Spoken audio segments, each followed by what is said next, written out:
Olá pessoal, com essa videoaula nós vamos agora abordar o ressurgimento do heliocentrismo.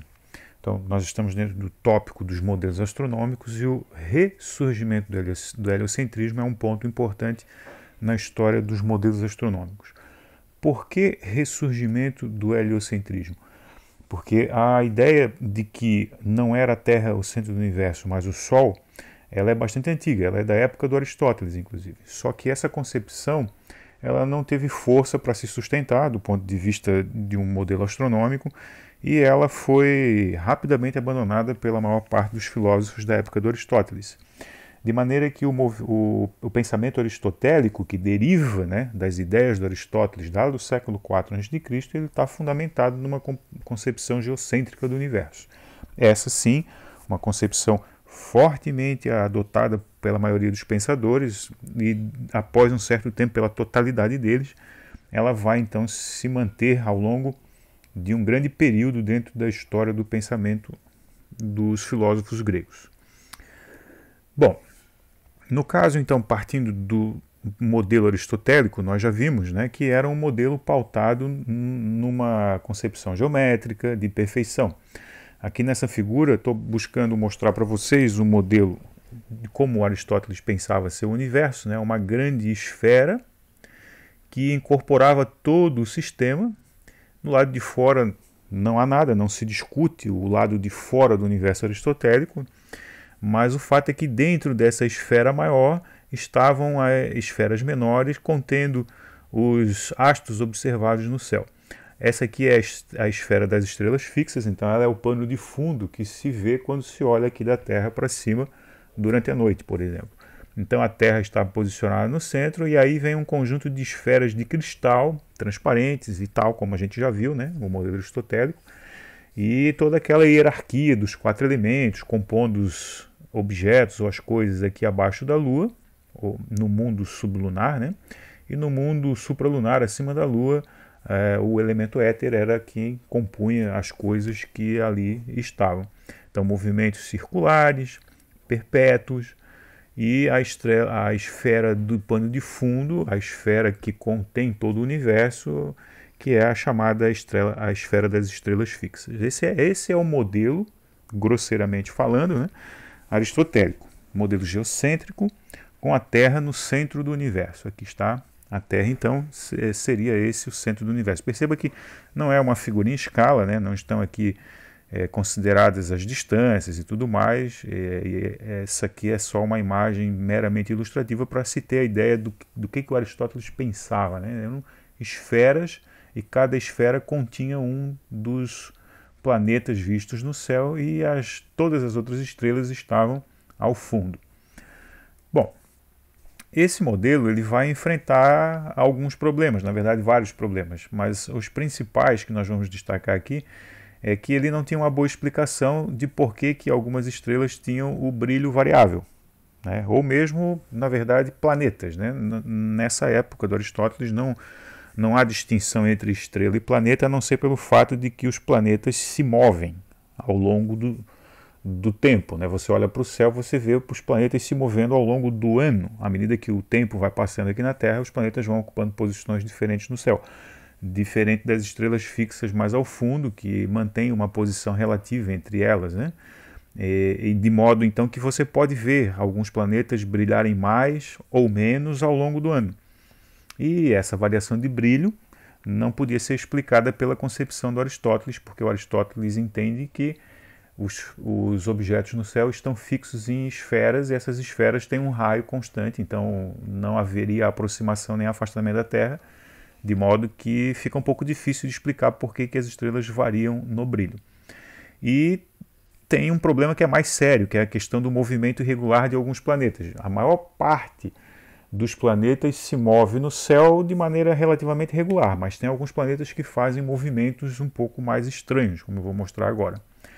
Nessa imagem aqui, que é do planeta Marte, né, se fosse possível bater uma foto de Marte a cada dia, essa seria a observação que nós iríamos ter do movimento de Marte no céu. Veja, cada pontinho desse aqui é uma foto do planeta Marte tirada em uma noite diferente, no mesmo horário. Então, quando um astrônomo quer analisar um planeta, e esse astrônomo pode ser um contemporâneo nosso ou um filósofo antigo da época de Aristóteles, eles vão observar o céu todo dia num determinado horário. Então, por exemplo, se nós fizéssemos uma experiência de observar o planeta Marte, quando ele está visível aqui na Terra, no hemisfério sul, todo dia às 10 horas da noite, e tirássemos uma foto, nós iríamos fotografar o planeta Marte em posições diferentes, e enquanto essa trajetória ela é verificada, não há nenhum problema, porque os planetas são chamados de planetas porque eles são astros errantes, eles passeiam pelo céu a cada noite, ok? O problema é que depois de de um certo tempo de observação, o planeta Marte se desvia do seu curso e, pior do que isso, ele volta, ele retorna. Por isso que é chamado movimento retrógrado do planeta Marte. Depois de retornar, ele retoma o curso original dele.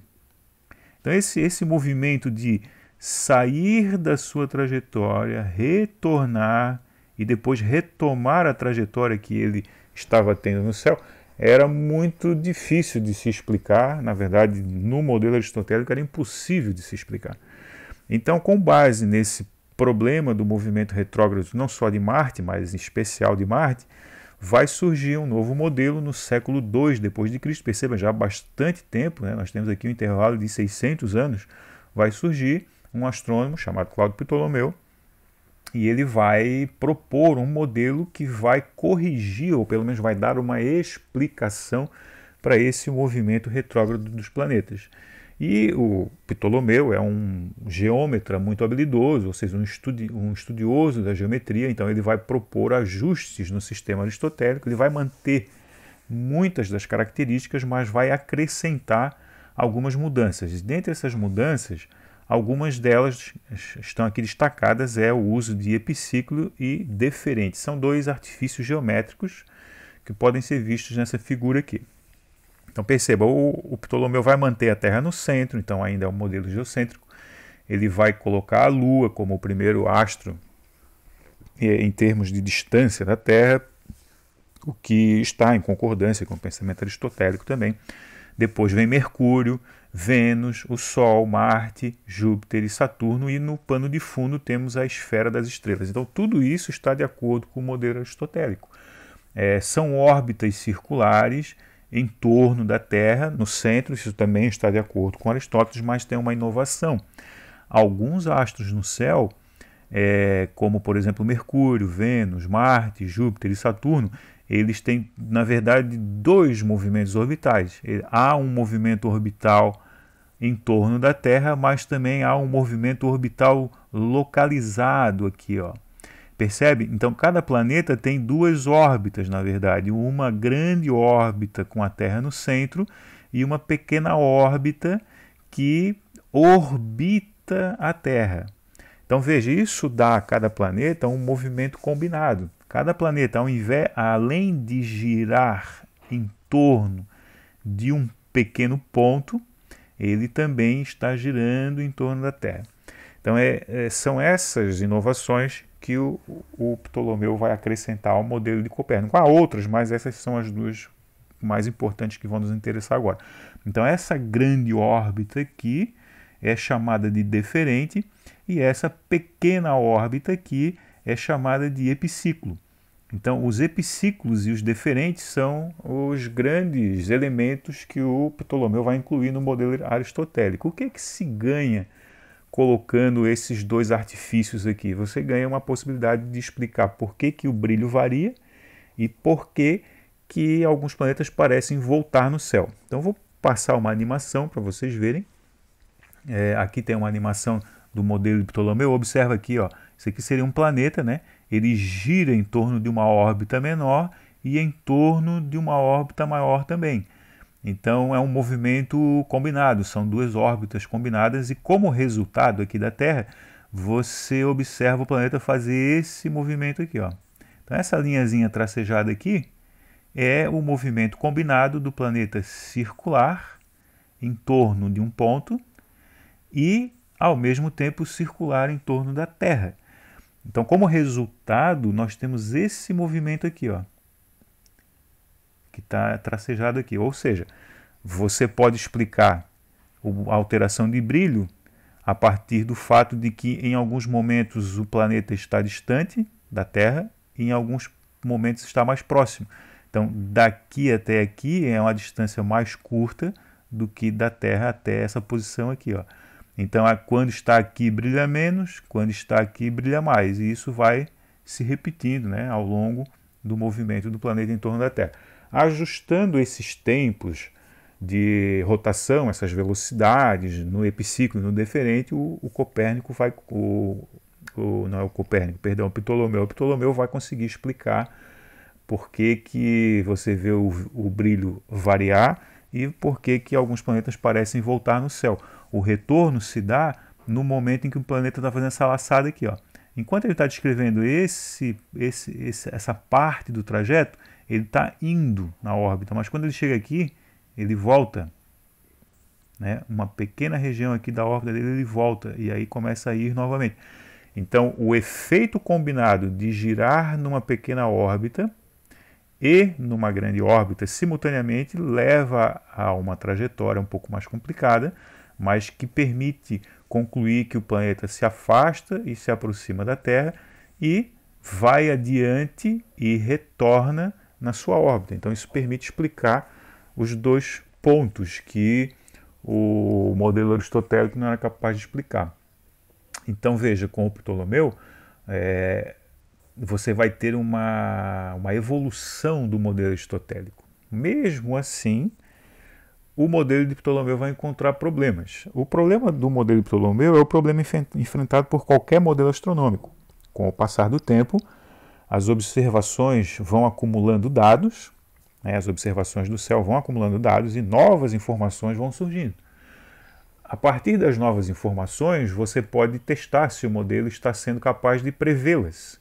E um modelo incorreto não vai ser capaz de prever tudo que acontece no céu. Então, o modelo de Ptolomeu ele começou a demonstrar pequenas fragilidades nas previsões, porque novas observações vinham sendo feitas, e para explicar cada nova informação que os astrônomos obtinham, o Ptolomeu precisava acrescentar algum elemento novo ou regular as velocidades dos planetas nos seus epiciclos e deferentes, e isso tornou o modelo extremamente complicado com o passar do tempo. Veja, Ptolomeu ele vai sair de cena, ele vai morrer, né? E o modelo dele vai continuar sendo utilizado e sendo aprimorado por outros pensadores.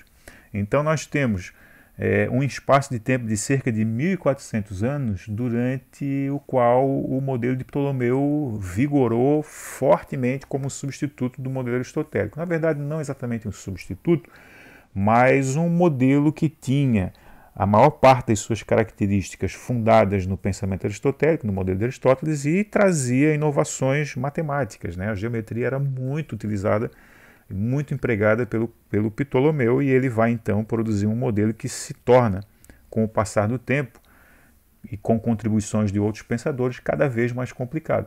Então vão surgir vários questionamentos ao longo da Idade Média, né, acerca das previsões incorretas e por que o universo seria uma coisa tão complicada quanto o modelo de Ptolomeu está se mostrando.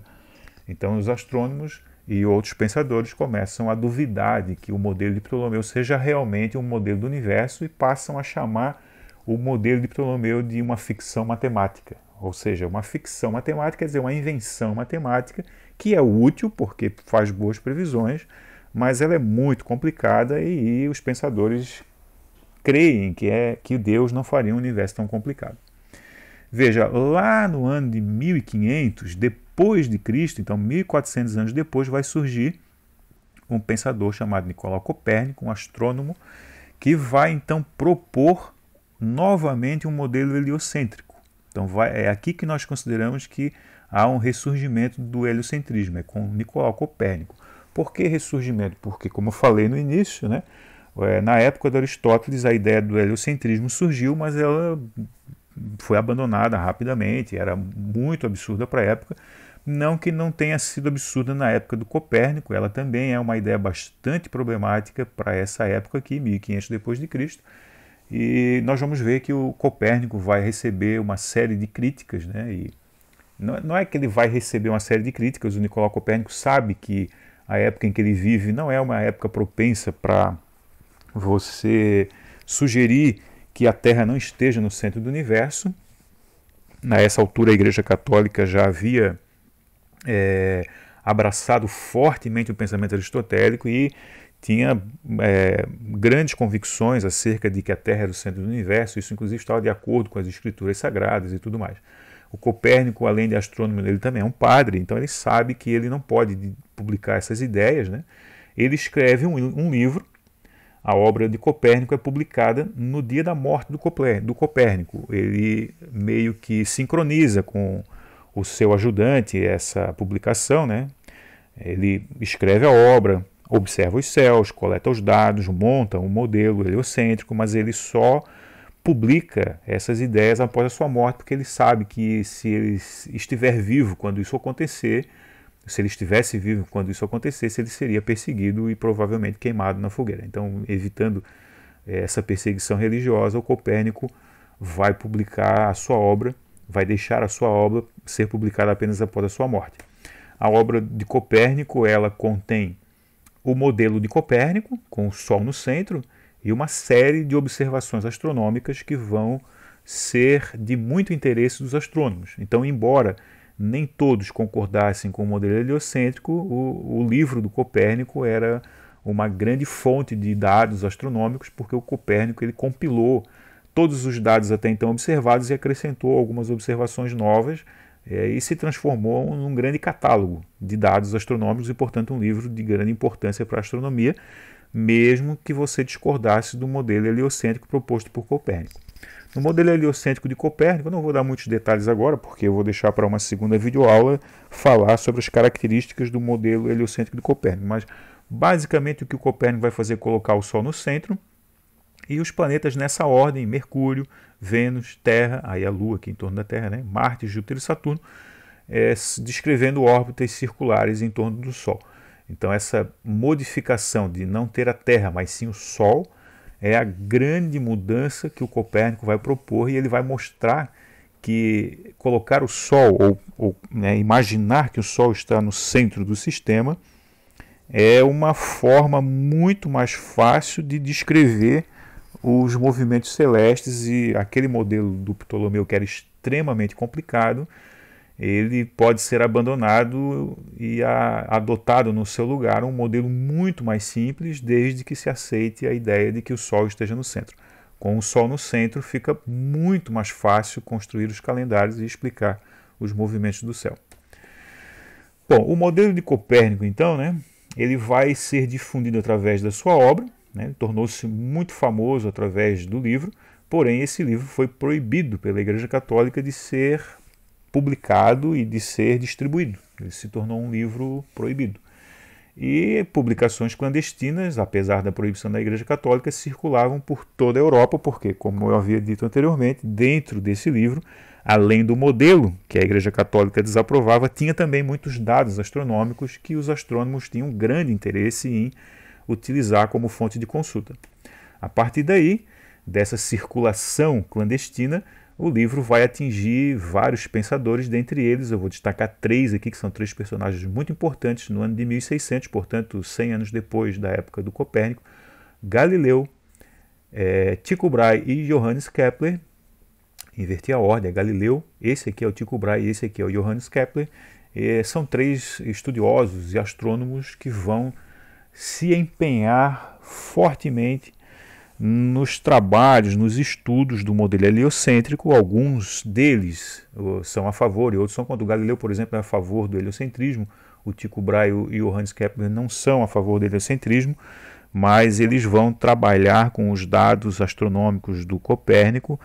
Aliás, vão aprimorar essas observações astronômicas, e o Tycho Brahe é o cara que vai chegar à conclusão de que realmente o modelo heliocêntrico é melhor do que o geocêntrico, porque explica mais facilmente o que se observa nos céus. Então, esses dois aqui, bom, o Tycho Brahe acaba se convertendo ao heliocentrismo, Johannes Kepler. O Tycho Brahe ele não chega a viver suficientemente para aderir ao heliocentrismo, ele morre antes, e o Galileu é um defensor do heliocentrismo. Então, esses 3 personagens aqui vão dar contribuições muito importantes para que o heliocentrismo venha a superar o modelo geocêntrico aristotélico. Mas esse é um assunto para uma outra videoaula, né? Antes de chegarmos nesses pensadores, posteriormente, nós vamos aprofundar o conhecimento sobre o modelo do Copérnico e aí, então vamos estudar quais as grandes contribuições de Galileu, de Tycho Brahe e Johannes Kepler.